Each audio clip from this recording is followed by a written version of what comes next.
किसान भाइयों राम राम। कृषि यंत्रों के ऊपर आ रही है 50% सब्सिडी और लास्ट डेट से पहले करें अप्लाई। ये वीडियो में मैं बताऊंगा कि किस किस कृषि यंत्र पर आई हुई है और आप इसका किस प्रकार से लाभ ले सकते हैं।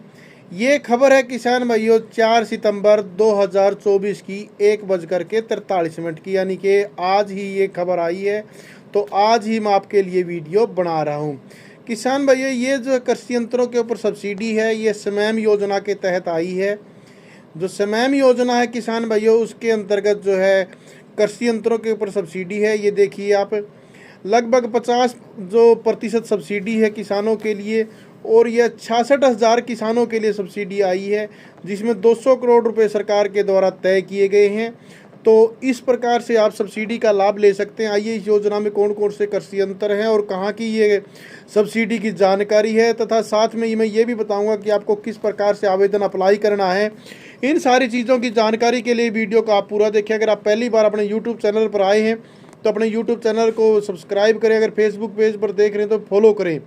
किसान भाइयों, अगर आपने इस प्रकार की किसी भी चीज़ की जानकारी लेनी है तो आप हमारे साथ जुड़े रह सकते हैं, क्योंकि इस प्रकार की जानकारियां हम अपने किसान भाइयों तक समय समय पर पहुंचाते रहते हैं, चाहे वो किसी भी स्टेट का हो और कहीं का भी रहने वाला हो।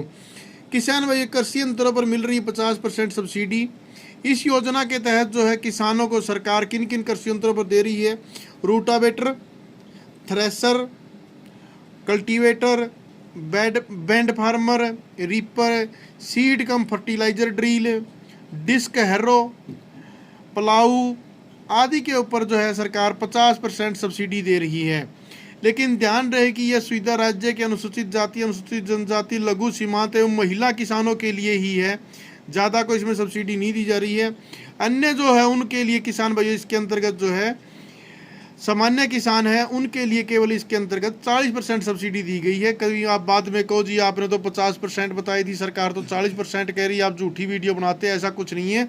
जो सामान्य किसान है उनके लिए जो है इसमें 40% सब्सिडी है, और जो लघु सीमांत, अनुसूचित जाति, अनुसूचित जनजाति और महिला किसानों के लिए जो है इसके अंतर्गत 50% सब्सिडी है।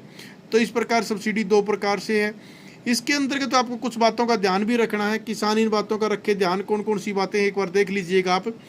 किसान को एक ही तरह के कृषि यंत्र, कृषि मशीन पर सिर्फ जो 3 साल की अवधि में एक बार सब्सिडी मिलेगी। यानी कि अगर आप मान लो आपने अभी MP प्लाऊ ले लिया तो आपको 3 साल तक उसके ऊपर सब्सिडी नहीं मिलेगी। वित्तीय वर्ष में एक ही बार किसान सुविधा का लाभ ले सकता है। यानी कि आप जो है 2024-25 चल रहा है, इसमें केवल आप एक बार ही अप्लाई कर सकते हैं। उसके बाद आप दो बार इसका लाभ नहीं ले सकते। अगर आपने एक बार किसी कृषि यंत्र के ऊपर सब्सिडी ले ली तो आप दोबारा नहीं ले पाएंगे। आवंटन से पहले खरीदे गए कृषि यंत्रों और उपकरणों पर सब्सिडी नहीं दी जाएगी। यानी कि जब आपकी सब्सिडी मंजूर हो जाए तभी आप इसको जो है कृषि यंत्र खरीद सकते हैं। उससे पहले अगर आपने कृषि यंत्र खरीद लिया है तो आपको पीछे वाले जो कृषि यंत्र उसके ऊपर सब्सिडी नहीं दी जाएगी। अगर आपने कृषि यंत्र ले लिया है, उसका बिल नहीं कटवाया है, तो आप जो है उसका बिल बाद में कटवाएंगे तो आपको कृषि यंत्र पर सब्सिडी मिल भी जाएगी। इसमें आप जो है कभी भी कृषि यंत्र खरीद लें, उससे की बात कर लें कि भैया जो आप सब्सिडी के ऊपर जो है इसकी बिल बाद में कटवाऊंगा, जब सब्सिडी आएगी तब आप बिल कटवा करके जो है अपनी सब्सिडी के लिए आवेदन कर सकते हैं। एक जन आधार के एक ही किसान को योजना का लाभ मिलेगा। यानी कि अगर जैसे अपनी फैमिली ID वगैरह होती है, उसमें जो है एक ही किसान लाभ ले सकता है इस योजना का। ऐसे करें आवेदन। इसके लिए अगर आप आवेदन करना चाहते हैं, इसका लाभ उठाना चाहते हैं तो 13 सितंबर यानी कि 13 सितंबर तक ये जो आप इसके लिए आवेदन कर सकते हैं। राजस्थान का कोई भी किसान इसके लिए आवेदन कर सकता है ऑनलाइन। और ये जो है इनकी वेबसाइट पर जाकर के आप आवेदन कर सकते हैं, या फिर आप जो है इनके जो ऑफिस है वहाँ जा कर के भी आवेदन कर सकते हैं। तो किसान भाइयों, इसमें जो है आप 13 सितंबर से पहले आवेदन करते हैं। आज 4 सितंबर हुई है, आपके पास काफ़ी समय है, आप इसके लिए आवेदन कर सकते हैं। तो किसान भाई ये जो इसके अंतर्गत अगर जैसे आपने कोई कृषि यंत्र खरीदना है तो किसान भाई जो है उसको खरीद सकते हैं, लेकिन उसका बिल ना कटवाएं। बिल कटवा लिया तो फिर आपका वो कृषि यंत्र हो गया, उसके ऊपर सब्सिडी नहीं मिलेगी। और ट्रैक्टर की RC तथा जो ज़मीन है उसकी जमाबंदी, और साथ में जो है किसान का जो फैमिली ID वगैरह तथा उसकी बैंक की कॉपी लगाई जाएगी, ताकि किसान के खाते में ही आते हैं। तो इस प्रकार से आप जो है इसके लिए आवेदन कर सकते हैं। जानकारी कैसी लगी कमेंट करके जरूर बताएं। चैनल पर पहली बार आए तो चैनल को सब्सक्राइब करें, वीडियो को लाइक व ज़्यादा से ज़्यादा शेयर करें ताकि अन्य किसान भाई लाभ उठा सकें।